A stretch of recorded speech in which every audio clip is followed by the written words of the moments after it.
Bienvenue dans un nouvel épisode les amis. Dans cet épisode on va parler perte de poids, on va parler circuit training, on va parler mal au dos et bien plus encore. Un épisode très chargé, plein d'informations. J'ai reçu énormément de questions, donc je tiens à vous remercier dans un premier temps. Et si vous ne le savez pas encore une fois, il y a un lien dans la description en tout temps dans ma bio Instagram également. Vous pouvez poser vos questions sans limite de caractère. Donc plein de sujets qu'on va aborder ici, super intéressant, je vous invite à prendre des notes. Dans un premier temps on va parler du premier sujet de la journée qui tourne autour des circuits training. On va poser cette question plein de fois. Quel est mon avis sur les circuits training? Est-ce que je trouve que c'est bien? Est-ce que je trouve que ce n'est pas bien? Comment l'organiser de la meilleure des façons? Quelle est la différence entre les giant sets et les circuits training? On va aborder ça, on va aborder le tout à travers ces lignes directrices là. Alors, mon avis sur les circuits training, on va commencer par ça, c'est que je trouve que c'est surcoté. C'est vraiment surcoté. Et je sais que les gens adorent les circuits training. Ça a vraiment eu une explosion dans l'industrie du fitness où les gens vraiment se sont passionnés par ça. Je sais que c'est assez ludique, on va dire, parce que on invente de nouveaux exercices, on switch d'un exercice à un autre. C'est souvent utilisé sous forme de temps. On se dit, ok, 40 secondes d'exercice, 20 secondes de repos, on transpire à fond, on est fatigué, super, et on utilise ces marqueurs pour juger l'efficacité de l'entraînement. Mais si vous connaissez mon discours depuis bien longtemps maintenant, eh bien, je vous le dis à chaque fois, ce ne sont pas des bons marqueurs de progrès, ce ne sont pas des bons marqueurs de réussite quant à un entraînement. Okay, ce n'est pas ce qui détermine l'efficience d'un entraînement. Okay, donc ça c'est le premier truc à garder en tête. À quel point vous avez transpiré, à quel point c'était laborieux, ce n'est pas ça qui détermine si l'entraînement était bon ou pas. Donc de ce point de vue-là, je pense que c'est surcoté. Et malheureusement, on tombe dans ce piège même en tant que professionnel du sport et de la santé où on ne veut que donner ce qui est ludique à nos clients, bien que ce soit un facteur à prendre en considération. Et au final, on néglige complètement l'aspect bénéfice qu'on pourrait tirer de l'entraînement si celui-ci avait été bien organisé. Donc pour moi les circuits training c'était une vague qui est venue dans l'industrie du fitness, c'est encore présent, c'est surcoté parce que on n'arrive pas vraiment à développer les qualités qui vont nous permettre vraiment de construire la personne qu'on cherche à être, autant d'un point de vue bien-être que d'un point de vue performance, que d'un point de vue esthétique. En gros, on fait un peu de tout, on transpire, on dépense des calories, certes, mais on n'est pas en train de construire ce côté athlétique, on n'est pas en train de construire du bien-être, ça va être à discuter parce que bien entendu on se dépense, donc oui d'un certain côté, mais on construit pas de muscles, on ne devient pas plus fort, on ne devient pas plus performant, toutes ces choses qui auront un transfert dans notre vie quotidienne, encore une fois, peu importe le niveau. Donc pour moi, bien entendu, je parle même pas des athlètes de haut niveau parce que si on parle d'athlètes de haut niveau, pour moi c'est un film d'horreur quand je vois qu'on fait faire des circuits training aux athlètes de haut niveau. Okay, donc gardez ça en tête, c'est pas intéressant du tout de ce point de vue là. Ça veut pas dire qu'on ne doit pas les utiliser. Je pense que c'est intéressant d'inclure des circuits training si éventuellement vous aimez ça, mais on veut ajuster le dosage. Et j'y viens dans un instant sur la question comment j'organiserai le tout. Maintenant, parlons d'une différence qui est fondamentale. Quelle est la différence entre les giant sets et les circuits training? Et peut-être que ça va être de la sémantique ici et qu'on va utiliser des définitions qui sont légèrement différentes. Mais lorsque on parle de giant sets dans l'industrie du fitness, eh bien c'est un terme qu'on utilise pour dire que on va enchaîner plus que deux exercices. Lorsqu'on enchaîne deux exercices, on appelle ça généralement un biset ou alors un superset. D'accord? Donc je fais par exemple mon squat et j'enchaîne avec des pompes, on appelle ça un superset. Et là si on venait à rajouter un troisième exercice, c'est ce qu'on appelle simplement un giant set. Ça peut être 3, 4, 5, 6, 7 à l'infini. Alors la différence avec les circuits training, c'est qu'on a un focus qui est complètement différent. Okay? Alors oui, en disposition logistiquement on dirait que c'est la même chose, mais ce n'est pas la même chose. Le circuit training a un focus qui est basé sur le fait de dépenser de l'énergie uniquement. Donc on va regarder le tout à travers, encore une fois, ces marqueurs que j'ai mentionnés. On va chercher à dépenser de l'énergie en transpirant, en fournissant un effort et qui va créer certaines adaptations cardiovasculaires, certes. Donc de ce point de vue-là, on va quand même donner certains crédits, hein, bien qu'on puisse faire bien mieux, bien entendu. Et du côté giant sets, eh bien, on a un focus qui est axé plutôt sur le côté musculation où on va justement respecter les règles qui nous permettent de prendre du muscle, de construire du muscle. Alors que rappelez-vous, dans le circuit training, eh bien, on ne respecte pas ces règles-là. On utilise des charges qui sont sub-maximales, des charges qui représentent 5%, 10% de notre capacité de manière générale, peu importe les tissus qu'on est en train d'utiliser. Alors que lorsqu'on va faire des giant sets, eh bien, on va vraiment faire des exercices de musculation. On va faire notre squat, on va utiliser un poids qui est approprié en fonction de la rangée de répétition qui est donnée. Et ensuite, on va enchaîner avec le prochain exercice, le développé couché par exemple, avec une rangée de répétitions qui est appropriée, qui va créer, on va placer cette tension mécanique sur nos tissus qui va ensuite nous permettre d'envoyer ce signal pour construire du muscle. On devient plus fort par la même occasion et ainsi de suite sur le troisième exercice, quatrième exercice, etc., etc. Le facteur limitant des giant sets, bien entendu, ça va être l'aspect cardiovasculaire pour beaucoup. Si on a un cardio qui n'est pas assez développé, eh bien on va se sentir vite essoufflé lorsque on va passer du squat au deuxième exercice, au troisième exercice. Et c'est là où c'est important de garder en tête le fait que lorsqu'on fait des giant sets, eh bien on n'est pas obligé d'être vraiment strict avec le temps de repos. Ce qui compte, c'est de savoir que on va avoir un enchaînement d'exercices, mais on garde le focus primaire. Le focus primaire étant vraiment d'appliquer cette tension mécanique sur nos muscles, sur nos tissus. Okay, et ça, c'est important. Donc, je fais mon squat. Ensuite, dans le meilleur des mondes, je vais prendre 15 secondes, 20 secondes. Mais si je dois prendre 30 secondes, 40 secondes, eh bien, je prends 30 secondes, 40 secondes, j'enchaîne avec le deuxième, etc., etc. Okay, et ça nous permet d'être vraiment effectif dans le résultat qu'on va créer, la stimulation qu'on va créer de manière générale. Pourquoi? Parce que lorsque un giant set est bien organisé, eh bien, on va permettre aux muscles qui ont fait le premier exercice de se reposer lorsqu'on fait le deuxième exercice, ainsi de suite pour le troisième exercice. Et lorsqu'on revient sur le premier exercice, bien qu'on soit un peu essoufflé, eh bien, on va pouvoir nos muscles responsables de bouger durant l'exercice numéro 1, eux, se sont reposés assez de temps, voire même plus de temps que si on faisait ce qu'on appelle des straight sets, où on fait par exemple un exercice, on prend une pause de 1 minute 30 et on refait l'exercice, etc. Donc de ce point de vue-là, c'est très intéressant. De plus, si on venait à comparer encore une fois les giant sets et les circuit training, eh bien à la fin du giant set, une fois qu'on a déterminé le nombre d'exercices, par exemple 3 exercices, à la fin du giant set, eh bien c'est là qu'on prend une pause qui va nous permettre de recharger nos batteries si on veut, récupérer son souffle, reposer ses muscles et on repart sur le premier exercice. Alors que de manière générale, sur un circuit training, on va enchaîner sur un certain temps donné. Donc vous voyez que c'est totalement différent. Maintenant, d'un point de vue dépense énergétique, je dirais que ça se joue. C'est ça qui est intéressant avec les giant sets, c'est que au final, on va vraiment augmenter notre dépense énergétique comparé à faire simplement des straight sets où je ferai que mon squat, je fais mes 4 séries de squat et j'enchaîne avec mes 4 séries de développé couché après. Et bien là, le fait d'alterner, passer d'un exercice à un autre avec un temps qui est un peu plus minime, tant qu'on n'est pas trop essoufflé non plus, rappelez-vous, le but ce n'est pas d'être trop essoufflé, et bien on va quand même augmenter notre dépense énergétique. Et ça c'est super intéressant si on cherche à faire une certaine transformation physique, si on cherche à perdre du gras, tout en stimulant également ses muscles, c'est-à-dire en cherchant à développer sa masse musculaire. Donc de ce point de vue-là, super intéressant. Alors que les circuits training, bref, on ne calcule pas, on veut juste dépenser de l'énergie, on s'en fout de placer cette stimulation musculaire. Enfin bref, vous l'aurez compris, selon moi, les giant sets, c'est beaucoup plus intéressant si on le fait de manière bien organisée pour la prise de masse musculaire, pour la dépense énergétique, la perte de gras. Pour moi, c'est un des meilleurs outils que vous pouvez utiliser, bien entendu, et que j'utilise avec succès depuis des années sur moi, sur mes clients. Il faut simplement le designer de la meilleure des façons. Okay? Maintenant, si on aime vraiment les circuits training et qu'on aura une dépense énergétique qui va être un peu plus élevée, okay, ça va être l'argument principal. Et bien, comment j'organiserais le tout si j'étais un coach, par exemple, en salle où je me retrouve avec peu de matériel et je suis obligé de faire des circuits training parce que il y a des gens qui sont là et puis ils aiment ça. Et bien, et ça va être un conseil à tous mes collègues coachs qui écoutent ça, prépa physique, peu importe ce que vous faites, classe collective. Et bien, j'organiserai le tout de cette façon-là. Je ferai une première partie où on pourra organiser le tout sous forme de giant set avec un focus plutôt muscu. Donc encore une fois, en respectant les intensités, on va utiliser des intensités qui sont pertinentes ici.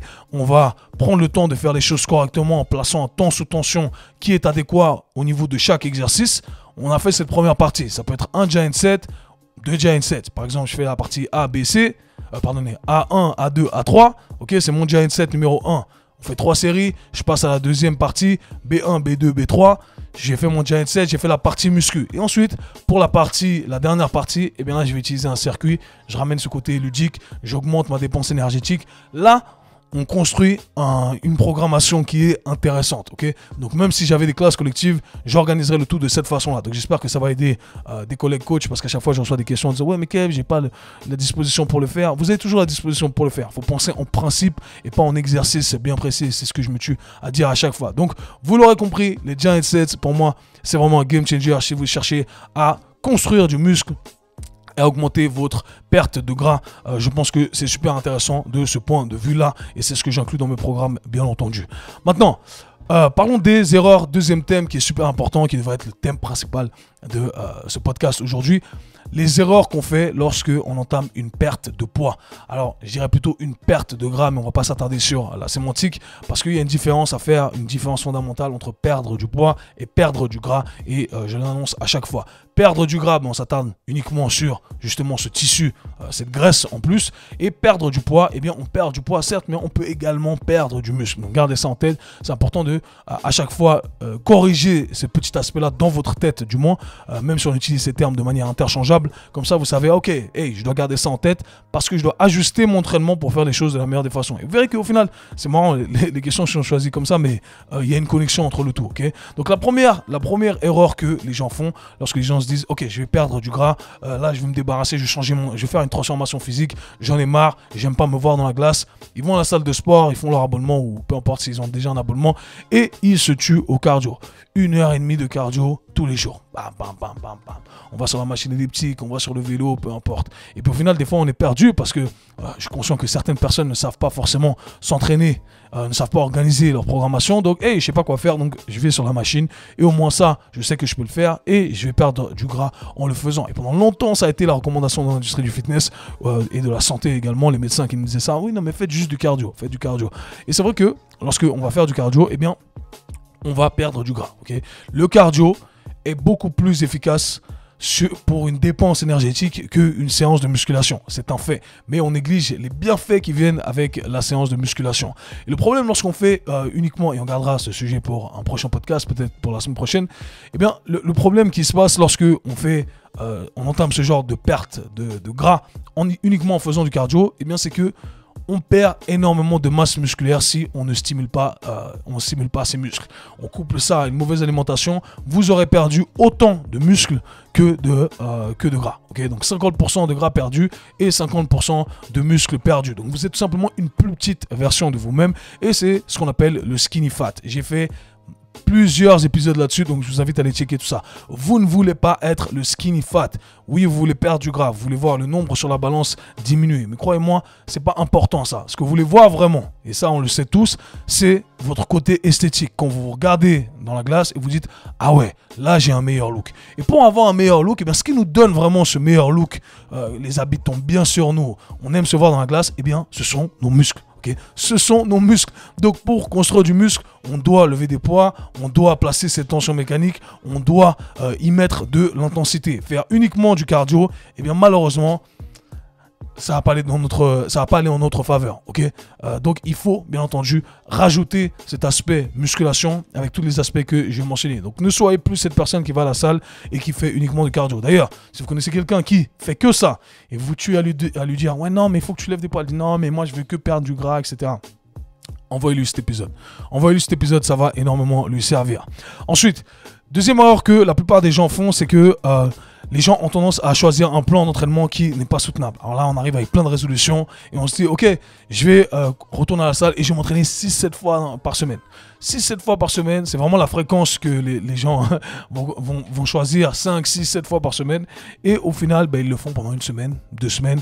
Et la troisième semaine, ah en fait c'est chaud, c'est pas soutenable. Ah de 7 fois, on passe à une fois. Okay, et c'est souvent ce qu'on voit. On voit des trucs vraiment qui sont radicaux. On passe d'un côté et de l'autre côté. Et c'est comme ça avec le corps humain. On peut pas aller à l'encontre des mécanismes du corps humain. Des fois, c'est pas seulement votre volonté. Il y a des processus chimiques dans votre cerveau qui font que vous allez agir d'une certaine façon, malgré le fait que vous ayez toute la volonté du monde pour aller à la salle de sport et pour entamer ces nouvelles résolutions, objectifs, peu importe, appelez ça comme vous le souhaitez. Okay, donc, il faut toujours faire des choses progressivement. C'est la règle d'or. J'arrête pas de dire ça. Okay, donc, choisissez quelque chose qui est soutenable au niveau de vos entraînements. Et vous devez donner ce sentiment de gratification à votre cerveau. C'est ce qui va vous permettre de sécréter cette dopamine et qui va vous donner envie d'aller plus loin. C'est pour ça que c'est très important d'avoir des objectifs bien précis et en l'occurrence ici, avoir une fréquence d'entraînement qui est bien précise. Okay, donc si vous le faites comme ça, sans plan d'entraînement que vous n'avez pas à suivre,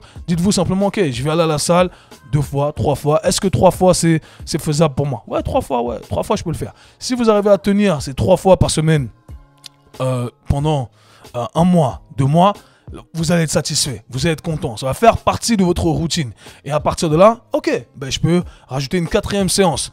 Ça va être facile de rajouter une 4e séance parce que hey, c'est un gain en plus que je vais vouloir aller chasser. Mon cerveau va me... J'ai eu cette dopamine, ce sentiment de satisfaction. J'ai atteint mon premier objectif. C'est déjà ancré dans mes habitudes. Ok, bah, vas-y, je peux faire le prochain. Okay, et c'est très important de procéder de cette façon-là. Et moi, je vis dans la vraie vie. Je vis dans la vraie vie, je sais ce que c'est. J'ai un business qui tourne, j'ai des employés, je taffe constamment, je me lève tôt le matin, je dors pas la nuit parce que j'ai des enfants. Je sais ce que c'est. Okay, donc, avant, quand j'avais pas tout ça, je m'entraînais 7 fois par semaine. 7 fois par semaine, il y a des jours où je m'entraînais 2 fois par jour. Vraiment, j'étais au top de ma forme physique. Rien à dire. Maintenant, le game est différent. Si j'arrive à faire 4 fois dans la semaine, eh bien, je suis très content. Et c'est d'ailleurs un des sujets qu'on va aborder dans un instant. D'accord ? Donc, fixez-vous quelque chose de soutenable, un plan d'entraînement qui est soutenable et progressez le tout. C'est d'ailleurs pourquoi dans la plupart de mes programmes, eh bien, ce que je fais, c'est que je donne des séances fondation dans mes programmes hybrides. Allez checker ça. D'ailleurs, nouveau programme hybride, Shameless Plug, qui sort dans quelques semaines qui sort, 2 semaines je crois, donc restez connectés. Mais on a toujours des séances qui sont obligatoires et des séances qui sont optionnelles. Et ce qui compte, c'est de se fixer vraiment ces séances obligatoires en se disant, hey, moi, j'ai ces 3 entraînements dans la semaine. C'est structuré, c'est bien fait. Ces 3 entraînements, je dois les faire. Maintenant, si j'arrive à faire une de plus, eh bien ça, c'est la séance supplémentaire, optionnelle, si j'arrive à la rentrer. Tant mieux. Si j'arrive pas, c'est pas grave, j'ai déjà fait la fondation. Ok ? Et c'est comme ça que j'appelle d'ailleurs ces séances-là, les séances fondation, pour ceux qui sont familiers avec mes entraînements. Ensuite, 3e erreur que la plupart des gens font lorsqu'ils entament une perte de gras, c'est de vouloir aller trop vite, trop tôt. C'est-à-dire de mettre trop d'intensité. Au-delà, avant, on a parlé de l'aspect fréquence. Là, c'est vraiment l'intensité. On se dit, hey, je vais courir 10 km. Ok, je retourne à la salle et là je vais faire le plus gros volume parce que ça fait longtemps que j'ai pas fait. Je vais faire 6 séries de squats, 8 séries de leg press, etc. Et je vais courir 30 minutes et je vais faire des intervalles, etc., etc. Bref, vous l'aurez compris, on sort de là, on est cassé, on a des courbatures, on n'arrive plus à s'asseoir. Ça va pas, ok. Alors, bien entendu, il y a cette motivation, cet élan de motivation. Essayez de canaliser le tout, les amis, parce que ça ne va pas vous servir. Éventuellement, vous allez pouvoir soutenir le tout pendant 1 semaine, 2 semaines, éventuellement pour les plus motivés. Mais après, votre corps va cracher et on va retourner encore à l'extrême opposé. C'est comme ça avec le corps humain. Vous ramenez le corps dans un extrême, il va automatiquement vous ramener dans l'extrême opposé. Et ça va au-delà de votre motivation. C'est ce que je me tue à te dire. C'est pas vous qui décidez de ça, ok ? Des processus chimiques dans votre cerveau qui vont vous balancer à l'extrême opposé. C'est comme ça que ça fonctionne. Ensuite, 4e erreur, c'est de ne pas avoir de structure d'entraînement. Malheureusement, si on n'a pas de structure d'entraînement, on va à la salle, on fait un peu de riz, un peu de pâtes. C'est ma métaphore un peu avec la cuisine. Hey, je sais pas ce que je fais, je suis un peu ça, un peu ça, un peu ça, un peu ça, un peu ça. C'est bien, ça vous permet de dépenser un peu plus d'énergie. C'est mieux que rien, certes, mais on peut faire mieux que ça. Comment on fait mieux que ça ? On a une structure d'entraînement qui va nous permettre de maximiser justement cette prise de masse musculaire. Pour prendre du muscle, on veut envoyer un signal répété. Il n'y a aucune adaptation du corps humain qui se fait en une séance. Aussi simple que ça. Vous allez chez votre ostéo, il vous fait clac, clac, clac une fois, vous sentez bien. Ouais, mais ça suffit pas, ok ? Il faut un stress répété. Vous allez à la salle, vous levez vos haltères une fois, vous êtes congestionné, ça suffit pas. Il faut lever ces haltères, le même exercice, plusieurs fois. Et c'est pour ça qu'on travaille avec des cycles d'entraînement qui visent justement à répéter ce même stress-là. Et à partir de là, même stress avec des variables qui vont changer, bien entendu, mais on doit avoir un chevauchement entre certains trucs qui vont changer, comme l'intensité, le volume, etc. et le fait qu'on travaille sur le même exercice ou les mêmes angulations, etc.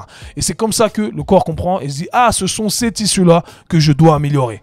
Aussi simple que ça. Donc, gardez ça en tête. Investir dans un plan d'entraînement, c'est un game changer, croyez-moi. Et si vous n'investissez pas dans un plan d'entraînement, vous créez votre propre plan d'entraînement. Mais vous allez le suivre sur votre portable, dans Notes. Moi, j'ai beaucoup d'amis qui me posaient des questions, qui écoutent mes podcasts, etc. Et qui font ça. Ils ont compris, ah ok, c'est ça la structure de l'entraînement. Pam, pam, pam. Et ceux qui ne veulent pas se prendre la tête, qui veulent un truc beaucoup plus travaillé, eh bien, ils investissent dans un de mes programmes ou programme de qui vous souhaitez. Ok. Aussi simple que ça, suivre un plan d'entraînement, c'est un game changer. Ensuite, l'autre erreur que la plupart des gens font lorsqu'ils entament une perte de gras, c'est de changer leur alimentation complètement. Okay, et ça, encore une fois, on y vient au fait que ce n'est pas soutenable. C'est-à-dire que les gens ont leur alimentation qui a rendu leur physique tel qu'il est à l'heure actuelle et ils se disent bah, là je vais manger que de la salade, ok, je vais manger que de la salade et je mange plus le matin, et je mange que de la salade et je fais un jeûne intermittent. Donc on fait des combinaisons catastrophiques. Croyez-moi, encore une fois, on ramène son corps dans un extrême, vous allez tomber dans l'autre extrême. Obligé, vous allez vous retrouver au McDo. Allez, s'il te plaît, 100 chicken nuggets, s'il te plaît. 100 chicken nuggets parce que la salade là, il y en a marre, ok, hein? Donc, croyez-moi, ce n'est pas soutenable. Comment vous voulez faire le tout? Vous voulez organiser votre alimentation de la meilleure des façons. Et là, il va y avoir plusieurs approches. Okay? Il va y avoir plusieurs approches. Vous pouvez être moins agressif, plus agressif. Vous pouvez y aller un peu au feeling en ajustant 2-3 trucs. Ou alors, vous pouvez déterminer le tout de la manière la plus stricte possible. Et du coup, ça m'amène aux deux prochains points et on va essayer de connecter le tout. Le deuxième point lié à l'alimentation ici, c'est de ne pas calculer son déficit. Et le troisième point qui est de ne pas avoir des deadlines. Donc, une date de fin de cet objectif ou de cette diète qui va être restrictive. J'essaie d'expliquer le tout parce que c'est très important ici. Alors, au lieu de... Imaginons qu'on choisisse la voie de l'intuition et on va tout simplement se dire hey, je vais entamer une perte de poids, une perte de gras, je vais à la salle de sport, j'ai mon plan d'entraînement, etc. Très bien. Et maintenant, mon alimentation, qu'est-ce que je vais faire? Je peux faire des petits ajustements. Je dis à chaque fois, vous buvez 3 canettes par jour, vous descendez le tout à 1,5 canette par jour. Vous mangez 2 muffins par jour, vous mangez uniquement 1 muffin par jour. À la fin de la semaine, ça va s'accumuler. Et sur le long terme, en faisant des petits trucs, vous gardez quand même une alimentation que vous appréciez, des petits plaisirs au quotidien que vous appréciez. Vous n'êtes pas pressé par le temps, vous vous en foutez, vous dites hey, en une année, moi je peux faire ça. En une année, vous allez avoir un changement, c'est intéressant. Alors bien entendu, au bout d'un moment, le corps s'adapte, donc il va falloir réajuster le tout. Okay, ça, c'est une alternative. La deuxième alternative, c'est de se dire, hey, tu sais quoi? Non, moi, j'ai besoin d'un changement et j'ai besoin de voir le changement rapidement parce que c'est ce qui va me motiver à continuer sur cette lancée, à, comme on dit en anglais, ride the wave, donc surfer sur la vague. Quand l'élan est là, eh bien, c'est plus facile pour moi de se dire, hey, là, j'ai un beau physique, je kiffe. Là, maintenant, ça fait partie de mon lifestyle, j'ai envie de continuer. Et ça, vraiment, pour la plupart des gens, c'est ce qui va marcher le mieux. Alors, comment on fait? On calcule son déficit. On calcule ce qu'on consomme. Là où on ne perd pas de poids et on ne prend pas de poids, c'est notre alimentation de base. Et à partir de là, on va se dire, hey, je vais créer un déficit de X pourcentage. Okay? X pourcentage, et je me dis, ok, X pourcentage, eh bien, j'ai réduit le tout pendant cette première phase d'entraînement. Durant la deuxième phase d'entraînement, je vais augmenter le déficit. Troisième phase d'entraînement, je vais augmenter le déficit. Et là, ça peut être moins agressif ou plus agressif en fonction de ce que vous arrivez à tolérer. Et ça, vous devez l'avoir sur une deadline. C'est-à-dire que vous allez vous dire, je vais suivre tout ça sur 2 mois, 2 mois et demi, 3 mois. Et au bout de 3 mois, là, je vais considérer une autre avenue. D'ailleurs, encore une fois, Shameless Plug, c'est comme ça que j'essaie d'organiser le tout. J'ai organisé le tout dans le prochain programme et c'est ce que je vous recommande depuis toujours. Donc, je ne suis pas en train d'inventer des trucs ici, ok? Donc, j'ai envie de vous enseigner tout ça parce que c'est ce qui crée la différence. La plupart des gens n'ont pas le problème de perte de poids. C'est de perte de poids, on va dire ça. Parce que perte de gras, oui. Mais la plupart des gens arrivent à perdre du poids. Le problème, c'est que la plupart des gens reprennent ce poids. Je ne me rappelle plus des stats exacts. Après, c'est basé aux États-Unis, mais c'est l'équivalent ici. C'est que 90% des gens, 95% des gens reprennent le poids, voire plus qu'avant le régime. Okay, donc, c'est facile. Tout le monde sait perdre du poids. Tout le monde sait que ce qu'on ne fait pas de bien. Okay, on ne s'entraîne pas, on ne mange pas ça de bien, etc.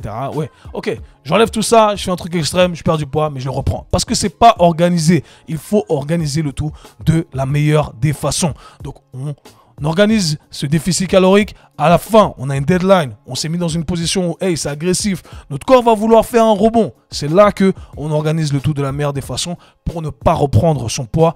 Et encore une fois, continuer avec une structure d'entraînement, une structure alimentaire qui va nous permettre d'avoir de vrais résultats, de vrais changements du point de vue esthétique. Donc voilà, les amis, ne faites pas ces erreurs. J'insiste là-dessus. Ne faites pas ces erreurs parce que, croyez-moi, ça va vous coûter votre côté esthétique, votre morale, bien entendu. Et vous allez perdre toute motivation d'aller à la salle de sport. Croyez-moi, c'est problématique. Et si vous faites ce que je viens de vous dire ici, eh bien, vous allez être de ce genre de gens qui ont un beau physique toute l'année. Vous m'entendez souvent rigoler des gens qui font des bulking faces et qui mettent des pulls et qui sont gras toute l'année. Après, vous les voyez, ils font des sèches et en fait, ils postent des photos toute l'année qui, au final, ils ont été secs pendant 2 semaines et ils ont fait des photos pour toute l'année. Les gars, c'est pas ça. Comme je dis, on enlève notre t-shirt toute l'année. Six-pack, 365 jours, ok?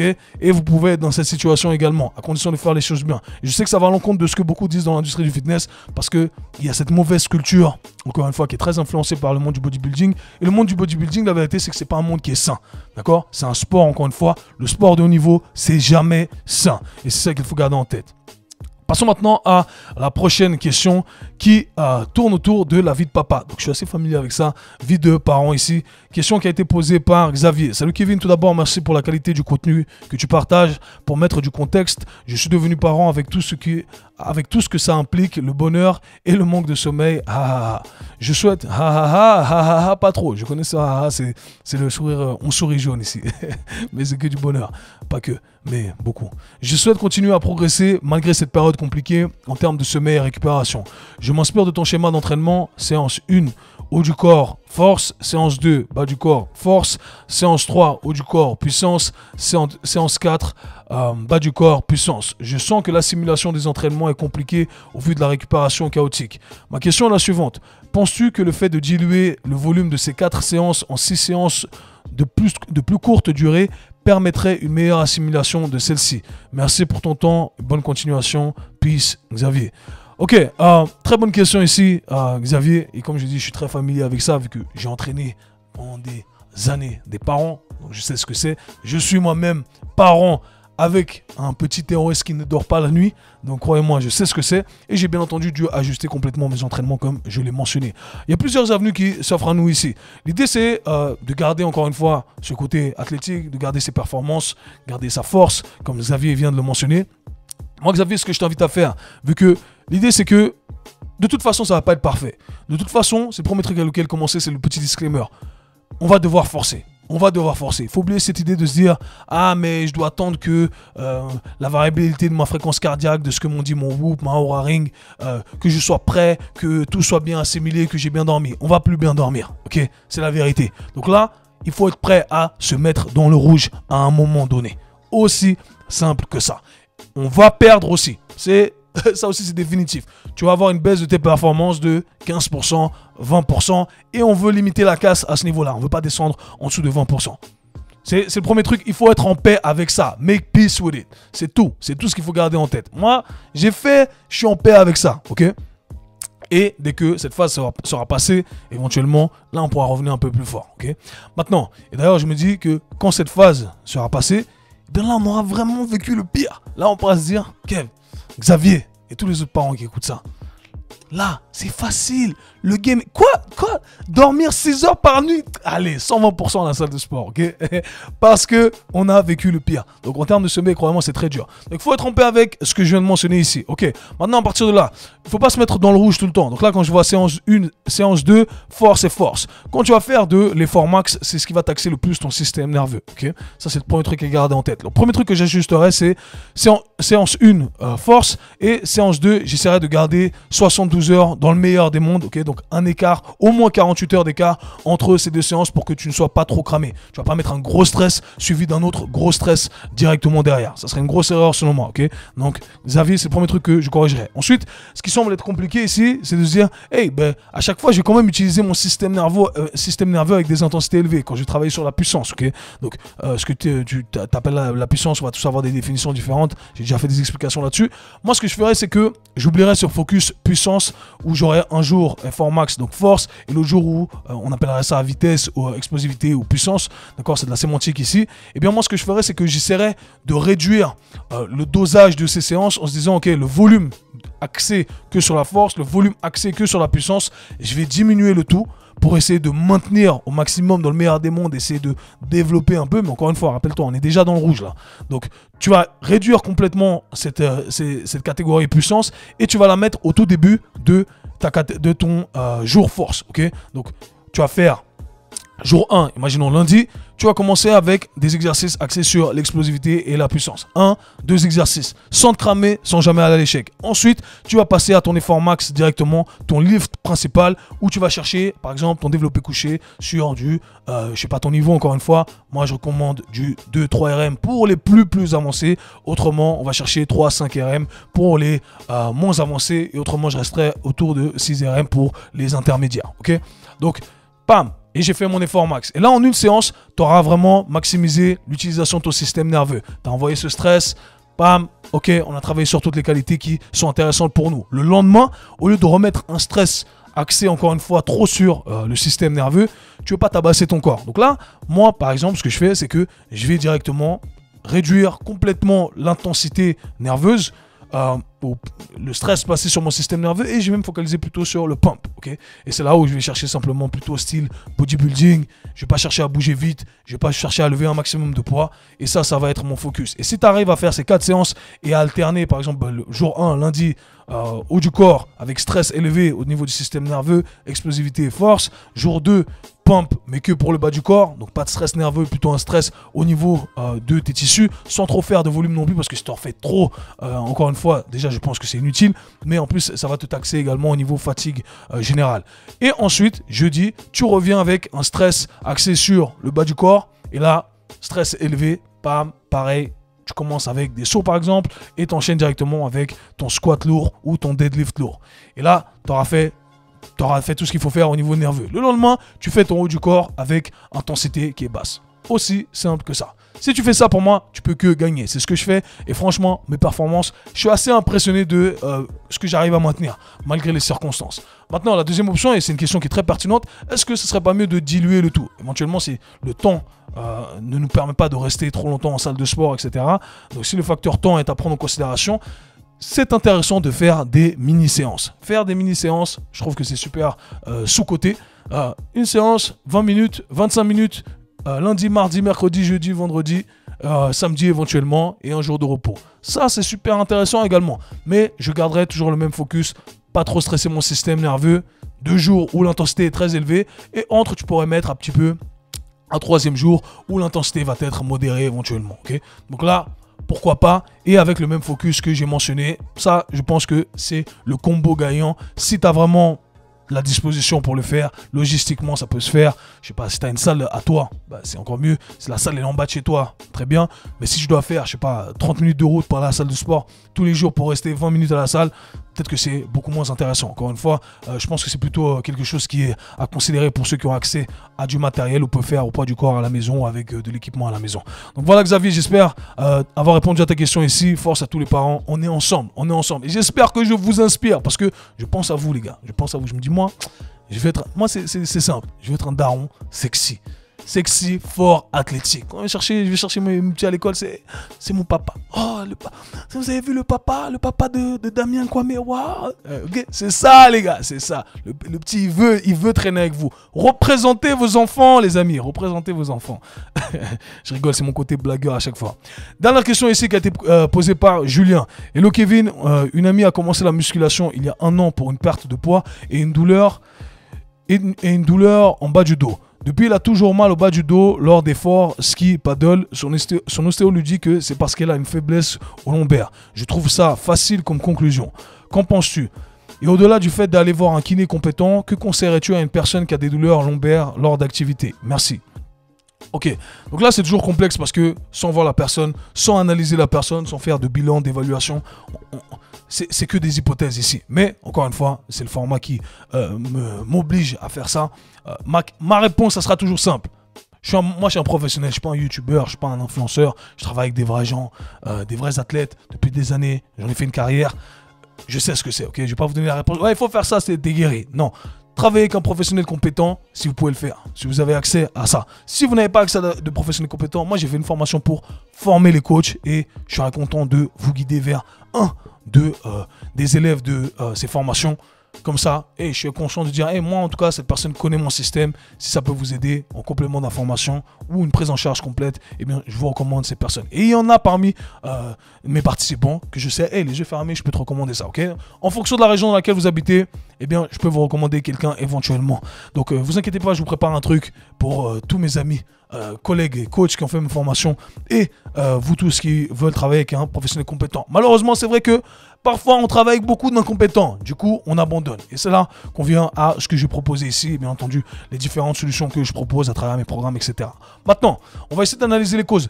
Quelles seraient les causes potentielles de cette douleur lombaire? Alors, le premier truc facile que tout le monde va dire, oui, il faut renforcer. C'est un peu le truc qu'on dit à tous. Ouais, il faut renforcer les lombaires parce que les lombaires sont faibles.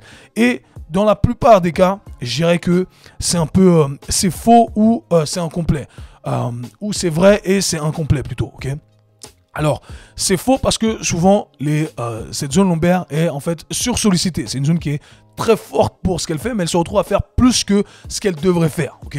Ou sur un temps plus conséquent que le temps qui devrait être consacré à sa sollicitation. Donc forcément, c'est sursollicité, au bout d'un moment, ça lâche. Maintenant, c'est faible dans le sens où ce n'est pas forcément fort dans toutes les angulations qui vont apporter les meilleures adaptations.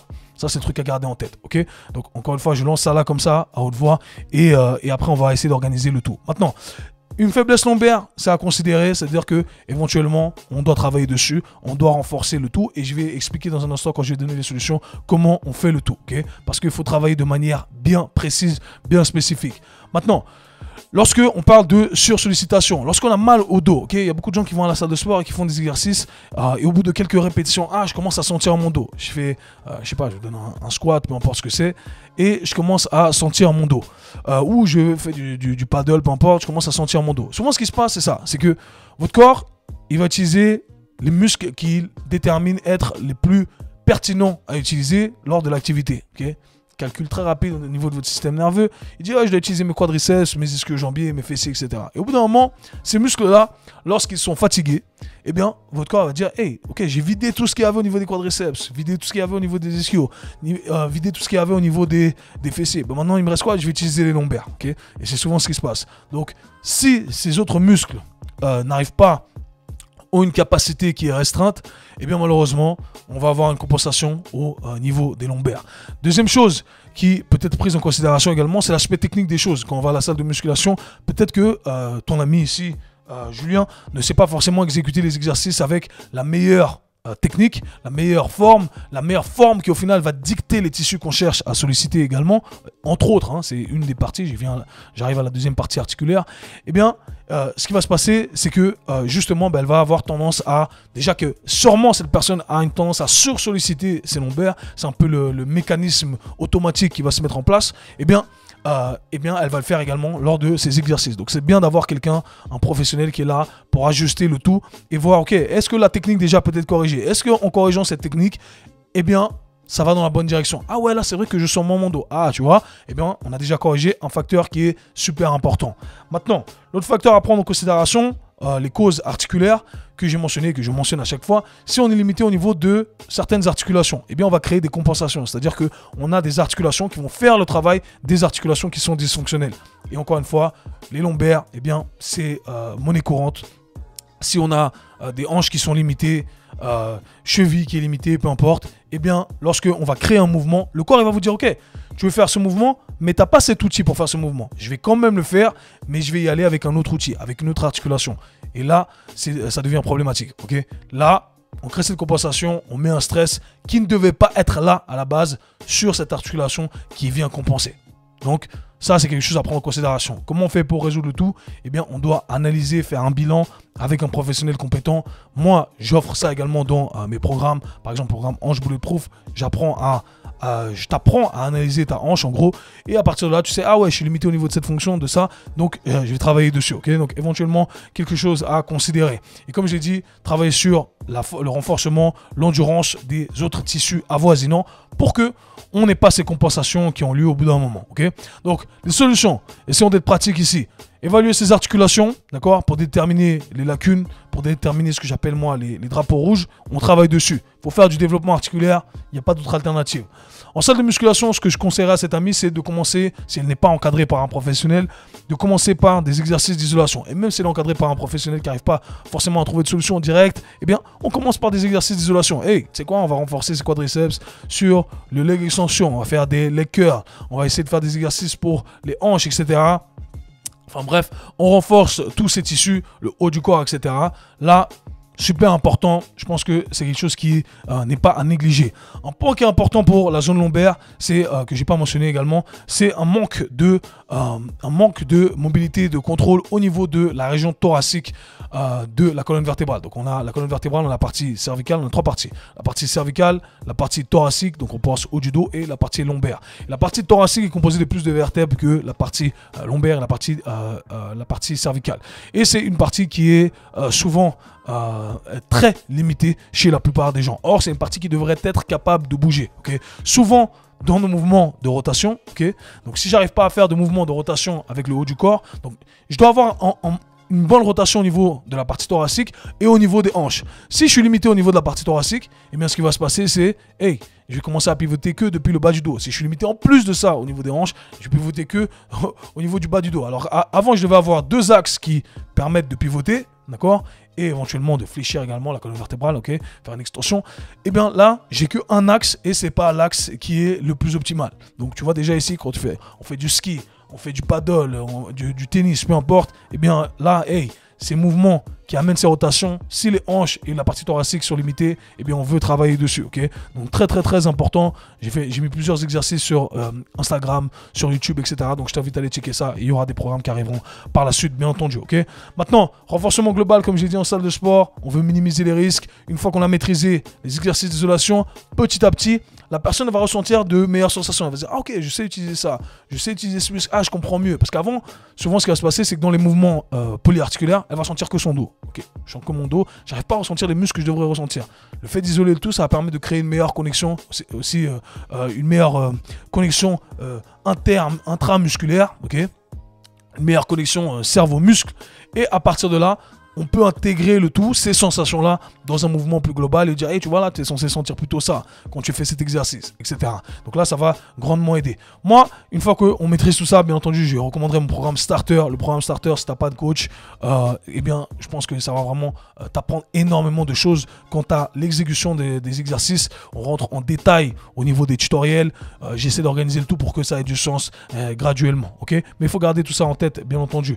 Donc, et finalement, du travail spécifique pour les articulations, inclure du travail pour la colonne vertébrale. Ça veut dire quoi? On va regarder le tout en très simple. Tu veux bouger ta colonne vertébrale tous les jours, ok? Là, par exemple, hey, le chachamois au quotidien, le chachamois où on segmente sa colonne vertébrale, j'ai parlé de ça maintes et maintes fois.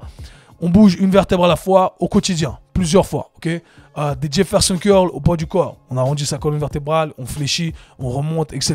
dans plusieurs directions. Pam, ça à faire au poids du corps au quotidien, ça va amener un bien fou, ok? Ensuite, on veut commencer à charger gentiment la colonne vertébrale, d'accord? Donc je vais prendre des poids, je peux faire un chachamois avec un élastique pour commencer, pour être conservateur. Ensuite, je peux commencer avec un Jefferson curl avec une petite charge, 1 kg, 1,5 kg, 2 kg. On ne veut pas sauter les étapes, on va faire les choses progressivement. Et finalement, le dernier truc à prendre en considération, c'est de passer du temps dans les positions d'étirement. C'est ce qui va nous permettre de régénérer du tissu de meilleure qualité et ça amène un bien fou, ça amène un soulagement. Donc j'inviterai ici Julien, ton ami, à justement se mettre dans ces positions où hey, je sens un étirement. Et on a tous cet étirement qui fait du bien. Quand on a mal au dos, la plupart des gens ils connaissent, moi j'appelle ça, c'est ce que j'enseigne également à mes élèves, j'appelle ça le feel good stretch, okay? Le stretch qui fait du bien. Sens-le. C'est pas une position prédéfinie avec des règles bien prédéfinies comme une position de yoga. On dit non, mets ta main comme ça, chien, chat, tête en bas ou un truc comme ça. Non, c'est toi, tu sais exactement, ah ouais, quand je mets là, ah ouais, là ça fait du bien. Ok. Étire, passe du temps dans cette position-là. Et dans le meilleur des mondes, rajoute en plus de ça une contraction isométrique. Donc tu vas contracter ces tissus à basse intensité pour commencer. Tu vas passer du temps dans cette position. Essaye d'accumuler du temps dans cette position. 1 minute 30, 2 minutes, 2 minutes 30, 3 minutes, etc. Et ça fait un bien fou et ça va permettre de régénérer du tissu de meilleure qualité également. Donc on a tous ces bénéfices-là. Donc bien entendu, dans le meilleur des mondes, on crée un programme qui agence le tout pour que ce ne soit pas des parties séparées. On fait le tout en un programme, bien entendu, avec du mouvement quotidien. Donc voilà tout pour l'épisode d'aujourd'hui, les amis. J'espère qu'il vous a plu. Il y a eu énormément de valeur, selon moi. Donc des trucs à noter, à intégrer dans votre programmation et dans votre quotidien. Dans tous les cas, nous, on se voit, /parle très bientôt. Peace!